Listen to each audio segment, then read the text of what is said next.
વાઘોડિયા ખાતે યોજાયેલ વિકસિત ભારત સંકલ્પ યાત્રાના કાર્યક્રમમાં વાઘોડિયાના વકીલ મંડળ પહોંચ્યા હતા।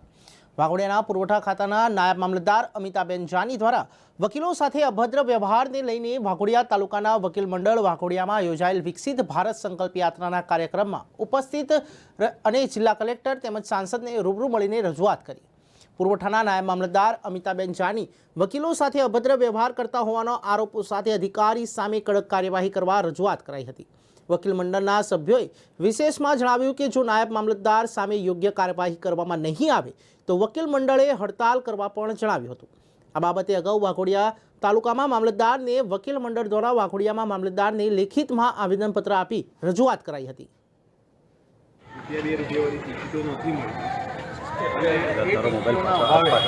અરજદારો જે અરજીઓ કરે છે મામલતદાર સાહેબ અલગ અલગ કામો માટે તો એ અરજીઓ લેવામાં નથી આવતી।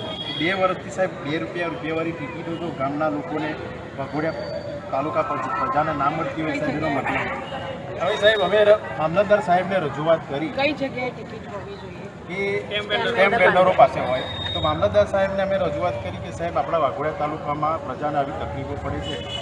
તો સાહેબે અમને એવું મેસેજ કર્યો કે ભાઈ અમે ઉપરના અધિકારીને વાત કરી છે તો એમના લાયસન્સ હજુ રિન્યૂ થયા નથી।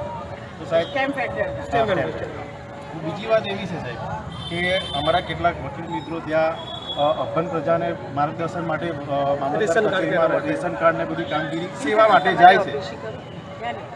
નહીં સેવા માટે જાય છે તો ત્યાંના અધિકારીઓ અમને એવું કહે છે કે તમારે વકીલાત નહીં કરવાની નહીં આવવાનું, તમારી કોર્ટમાં જ કરવાનું।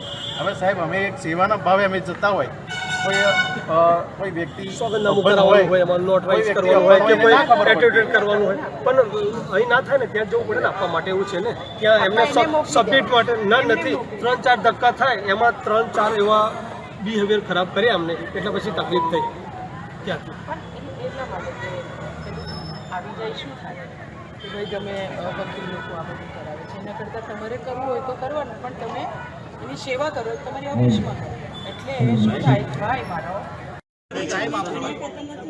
મને બધી ખબર છે સાહેબ મને તમે ખાલી સમય આપો મને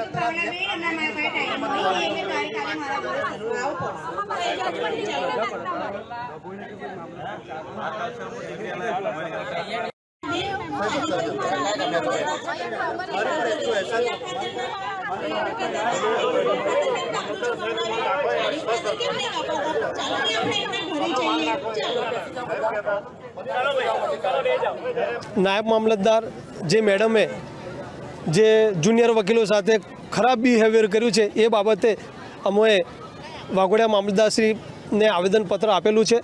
જો એ આવેદનપત્રના આધારે એ મેડમની સામે જો કંઈક કાર્યવાહી કરવામાં નહીં આવે તો અમે કલેક્ટરશ્રીમાં આવેદનપત્ર આપીશું અને તેમ છતાંય જો કોઈ પરિણામ નહીં આવે તો અમે ત્યાં અમરનાથ ઉપવાસ કરીશું અને તે પૂરતું પણ જો કશું નહીં થાય તો અમે વાઘોડિયા વકીલ મંડળ કોર્ટમાં હડતાલ પાડીશું અને આ અંગે અમે સરકારને પણ રજૂઆત કરવાના છીએ કેમ કે કોઈ પણ અધિકારી ખોટું કરતું હશે તો એ ચલાવી લેવામાં નહીં આવે।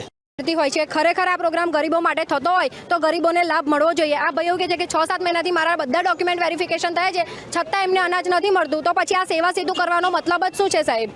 તમે કંઈક કરો છો અમારા માટે, તમે અમારી સેવામાં બેઠા છો તો તમે અમારી જોડે મિસબિહેવ ના કરી શકો આ રીતના। તમને આવી કોઈ સત્તા નથી, નાયબ મામલતદાર આવું ના બોલી શકે ને એમને આવી કોઈ સત્તા જ નથી બોલવાની।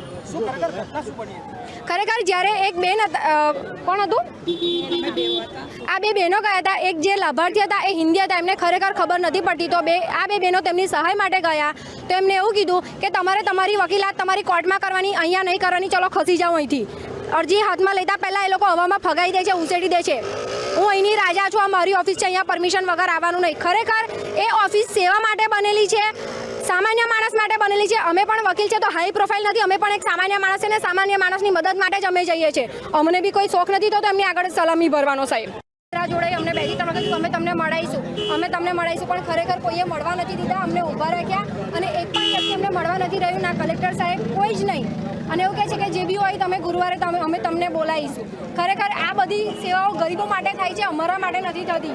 જ્યારે વકીલોને એ લોકો રિસ્પેક્ટ ના કરતા હોય, માન સન્માન ના આપતા હોય, વકીલ જાતે જાય છે છતાં કામ નથી કરતા તો સામાન્ય માણસ જાય તો એ લોકો શું કામ કરશે? આજે સામાન્ય માણસની હાલત કરતા હશે, ટેબલ પર કાગળ અરજી જોતા પહેલા લોકો હવામાં ઉડાડી દે છે। એ એમની પોઝિશન નથી, સત્તા નથી આ વસ્તુ કરવાની. એમને ગરીબોની સેવા માટે, સામાન્ય માણસની સેવા કરવા માટે બેસાડ્યા છે. તો એમને સેવા કરવી જોઈએ, ઉપરથી એમને સલાહ આપવી જોઈએ કે ભાઈ તમારે આ કરવાનું છે ને આ નહીં. 4 થી 5 ધક્કા ખવડાવે છે. ઘણા બધા અસીલો અમારી પાસે આવે છે ને કહે છે કે મેડમ આવી તકલીફ છે, આવી તકલીફ છે. જ્યારે જાય છે 2 થી 3 જુનિયર વકીલો જોડે મિસબિહેવ કરી ચૂક્યા છે. ઓલરેડી અમે આગળ બી અરજી આપેલી છે સાહેબ.